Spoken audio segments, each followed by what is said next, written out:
প্রিয় শিক্ষার্থী বন্ধু, আজকে আমি ল্যাপ্লাস রূপান্তর অধ্যায় থেকে একটি ইম্পর্টেন্ট প্রমাণ করব। তোমরা ইতিপূর্বেই লক্ষ্য করছো, প্রমাণটি হচ্ছে সাইন এটি এর ল্যাপ্লাস রূপান্তর হবে a divided s square plus a square. তাহলে আমরা শুরুতে লিখব কি, ধরি একটি ফাংশন, ধরি f of t equal sine এটি। এরপর আমরা লিখব ল্যাপ্লাস রূপান্তরের সংজ্ঞা অনুসারে। ল্যাপ্লাস রূপান্তরের সংজ্ঞা অনুসারে। ওকে, ফাইন। তাহলে ল্যাপ্লাস রূপান্তর সংজ্ঞা আমরা কি জানি? আমরা ইতিপূর্বেও এই ধরনের অঙ্ক সমাধান করেছি। অবশ্যই আমরা জানি ল্যাপ্লাস রূপান্তরের সংজ্ঞা, কোনো ফাংশন যদি এফ অফ টি হয় তাহলে এর ল্যাপ্লাস রূপান্তরের সংকেত বা নোটেশন কী হবে? এরকম হবে, ইকুয়াল রূপান্তর কী হবে? Integration of lower limit 0 upper limit infinity, এরপর কী হবে?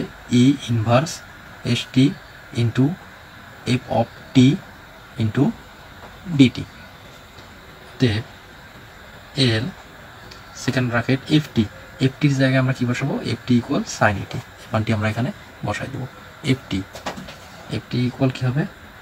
Sine a t, second bracket close, equal function equal integration lower limit 0 upper limit infinity, কী আছে?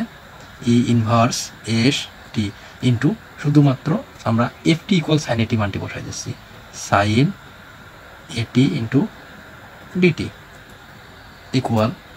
এখন আমরা একটা সূত্র এখানে দেব, সেই সূত্রটি হচ্ছে integration of e to the power a x into sine b x into dx. এই সূত্রটি আমরা এখন শিখব। Integration of e to the power a x into sine b x. এখানে লক্ষ্য করো, এখানে এক্স, এটা আমরা ধরবো প্রথম এক্স আর এটা ধরবো দ্বিতীয় এক্স। প্রথম এক্স এর সহগ কত আছে? এ। দ্বিতীয় এক্স এর সহগ কী আছে? বি। তাহলে সূত্রটি হবে কীরকম? সূত্রটি হবে এরকম, equal e to the power x, সম্পূর্ণটা হবে e to the power x divided, এখন প্রথম এক্স এর সহগ কী আছে? এ, তারপর আমরা দেবো এ স্কোয়ার প্লাস দ্বিতীয় এক্স এর সহগ কী আছে? বি, তারপর দেবো এ স্কোয়ার। ওকে, ফাইন। এরপর আমরা দেবো থার্ড ব্র্যাকেট, আবার প্রথম এক্স এর সহগ কী আছে? এ ইন্টু, এটা আমরা কার সূত্র করতেছি? ফাংশনটা কী আছে এখানে? ফাংশনটি কী আছে? Sign b x. কী হবে? Sine b x. তোমরা অবশ্যই মনে রাখবা, যদি ইন্টিগ্রেশনের ভিতরে ফাংশন সাইন থাকে তাহলে কী হবে? মাইনাস, আর যদি কস থাকে তাহলে হবে কি? প্লাস। তাহলে এখানে ফাংশনটি আছে সাইন বি এক্স, সেখানে হলে কি? মাইনাস। এবার দ্বিতীয় এক্সের সহগ কী আছে? বি ইন্টু সাইন, তাহলে আমরা সাইন আছে, এবার লাগবো কি? কস বি এক্স, তারপর আমরা থার্ড ব্র্যাকেট ক্লোজ করব। এখানে লক্ষ্য করো তোমরা, e to the power a x, e to the power a বলতে এখানে কী বোঝাচ্ছে? এখানে এ বলতে মাইনাস এসকে বোঝাচ্ছে, আর এক্স, প্রথম এক্স বলতে কি বোঝাচ্ছে? প্রথম এক্স বলতে এখানে টিকে বোঝাচ্ছে, এক্স ইকুয়াল টি। তাহলে এখানে প্রথম এক্স এর সহগ কী আছে? এ, তাহলে এখানে টি এর সহগ কী আছে? Minus S. দ্বিতীয় এক্স এর সহগ কী আছে? বি, তাহলে দ্বিতীয় টি এর সহগ কী আছে? এ। তাহলে এখানে আমরা দ্বিতীয় এক্স এর সহগ কী আছে? বি, তাহলে দ্বিতীয় টি এর সহগ কী আছে? এ, তাহলে এটা কী হয়? বি সমান হবে এ। ওকে, ফাইন। তাহলে আমরা এখানে এটি অ্যাপ্লাই করব। কি হবে? Equal e to the power a x, তাহলে কী হবে? ই টু দি পাওয়ার সম্পূর্ণটা এ এক্স, তাহলে কী হবে? E to the power a x divided এর উপর স্কোয়ার, অর্থাৎ প্রথম এক্সের সহগের উপর স্কোয়ার। প্রথম এক্স বলতে এখানে প্রথম টিকের সহগ কী আছে? মাইনাস এস, তারপর কী হবে? এ স্কোয়ার প্লাস বি মানে কি? দ্বিতীয় এক্সের সহগ। তাহলে এখানে কী হবে? দ্বিতীয় টি এর সহগ কী আছে? এ, এর উপর স্কোয়ার।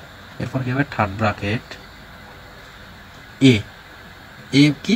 এ হচ্ছে প্রথম এক্সের সহগ, অর্থাৎ প্রথম টি এর সহগ কী আছে? মাইনাস এস ইন্টু, তারপর কী আছে? সাইন বি এক্স কী হবে এখানে সাইন বি, বি মানে কি এখানে বি হচ্ছে কি দ্বিতীয় এক্স এর সহগ, অর্থাৎ দ্বিতীয় টি এর সহগ কি এ, তাহলে এখানে সাইন এ টি।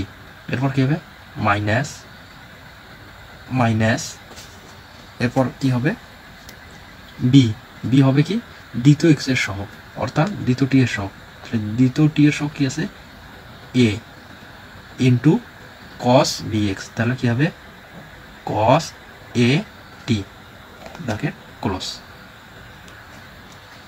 তাহলে তোমরা লক্ষ্য করো ইন্টিগ্রেশনের সূত্র প্রয়োগের পর এখানে লোয়ার লিমিট এবং আপার লিমিট আছে, এই লোয়ার লিমিট এবং আপার লিমিট কি হবে থার্ড ব্র্যাকেট দিয়ে উপরে হবে। তাহলে আমরা থার্ড ব্র্যাকেট একটি ব্যবহার করছি, আবারও একটি থার্ড ব্র্যাকেট ব্যবহার করতে পারি। এখানে আমরা থার্ড ব্র্যাকেট একটি বড় করে দিলাম। আপার লিমিট কত আছে, এখানে আপার লিমিট আছে ইনফিনিটি, লোয়ার লিমিট কত আছে 0। তোমরা এখানে লক্ষ্য করো এখন আমরা আপার লিমিট কি আছে এখানে ইনফিনিটি, এই ইনফিনিটি কোথায় বসাবো টি এর স্থানে বসাবো, কারণ যেহেতু এই ইন্টিগ্রেশনটা কার সাপেক্ষে হয়েছে টি এর সাপেক্ষে হয়েছে। এখন যদি আমরা এখানে যদি আমরা এখানে টি এর স্থানে ইনফিনিটি বসাই তাহলে কি হবে ই ইনভার্স ইনফিনিটি, ই ইনভার্স ইনফিনিটি ইকুয়াল আমরা কি জানি 0, তাহলে এখানে হবে কি 0, 0 যদি হয় তাহলে এটা সম্পূর্ণটা হবে 0, 0-র সাথে এটা সম্পূর্ণটা কি অবস্থায় আছে গুণ অবস্থায় আছে, তাহলে সম্পূর্ণটা কি হয়ে যাবে 0। আমরা জানি আপার লিমিট বসার পর কি হয় একটি মাইনাস হয়, এরপর আমরা কি বসাবো লোয়ার লিমিট, কোথায় বসাবো টি এর স্থানে। এখন লোয়ার লিমিট এখানে কি আছে লোয়ার লিমিট আছে 0, এই 0 যদি আমরা টি এর স্থানে বসাই কি হবে ই টু দি পাওয়ার 0, তাহলে ই টু দি পাওয়ার 0 ইকুয়াল কত 1, তাহলে এখানে উপরে কি হবে 1, নিচে কি টি আছে না, তাহলে নিচে যা আছে সেটাই হবে, তাহলে এটা কি হবে মাইনাসে মাইনাসে প্লাস এস স্কোয়ার প্লাস এ স্কোয়ার। এরপর কি হবে এই 0 লোয়ার লিমিট কোথায় হবে টি এর স্থানে, এখানে কি আছে মাইনাস এস ইন্টু সাইন এটি, তাহলে টির জায়গায় যদি আমরা 0 বসাই দিই তাহলে কি হবে সাইন 0 ডিগ্রি, সাইন 0 ডিগ্রি মান কত 0, তাহলে 0 দ্বারা এই সম্পূর্ণটা গুণ করলে কি হবে এই অংশটা হবে 0, তাহলে এখানে হবে কি 0 মাইনাস কি আছে এ ইন্টু আবারও লোয়ার লিমিট কি আছে এখানে লোয়ার লিমিট আছে 0, 0 কোথায় বসাবো টি এর স্থানে, তাহলে কি হবে cos 0, cos 0 ডিগ্রি মান কত আমরা জানি cos 0 ডিগ্রি মান 1, তাহলে এখানে হবে 1 ব্র্যাকেট ক্লোজ, অনেক ইজি। এরপর কি হবে ইকুয়াল 0 থেকে কোনো কিছু বাদ দিলে সেটাই হয়, তাহলে কি হবে মাইনাস 1 ভাগ এস স্কোয়ার প্লাস এ স্কোয়ার, এটা যদি আমরা বিয়োগ করি তাহলে কি হবে মাইনাস এ, কারণ এ আর 1 গুণ করলে কি হবে এ, ইকুয়াল মাইনাস আর মাইনাস গুণ করলে কি হবে প্লাস, আর এটা কি হবে উপরের সাথে যদি গুণ হয় তাহলে কি হবে এ ডিভাইডেড এ স্কোয়ার প্লাস এ স্কোয়ার, তাই প্রমাণিত।